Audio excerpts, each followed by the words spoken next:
కరివేపాకు అన్నది ఒక ఆకుకూరలకు సంబంధించిన మొక్క అండి.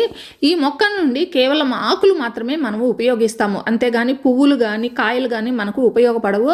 ఈ కూరల్లో అన్నిట్లోనూ మనము ఈ కరివేపాకును వాడుకుంటాము. సో, మనము ఆకుకూరల జాతికి సంబంధించిన ఈ మొక్కల్లో నుంచి ఆకు మాత్రమే మనకు ఎక్కువగా బుషీగా రావటానికి అవసరమైన విధంగా మనం ఈ మొక్కను తయారు చేసుకోవాలి. చాలామంది దగ్గర కరివేపాకు మొక్క అన్నది సమ్మర్లో బాగా డ్యామేజ్ అవుతుందండి.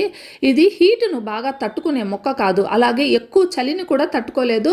ఈ ఎండ ఎక్కువగా ఉన్నా, చలి ఎక్కువగా ఉన్నా కూడా ఈ మొక్క అనేది డ్యామేజ్ అవుతుంది. దీనివల్ల నేనేం చేశానంటే సమ్మర్లో బాగా కప్పేశానండి. మనకి గోనె సంచులని దొరుకుతాయి కదండి, ఆ సంచుల్ని బాగా కప్పేసి రోజు వాటరింగ్ గోనె సంచుల మీద వేయటం వల్ల మొక్కకి ఎలాంటి డ్యామేజ్ కాకుండా ఉంది. అలాగే మనకి ఈ చలికాలం వచ్చినప్పుడు కూడా బాగా కప్పేసి ఆ చలి నుంచి కూడా ఈ మొక్కను కాపాడుకోవచ్చు.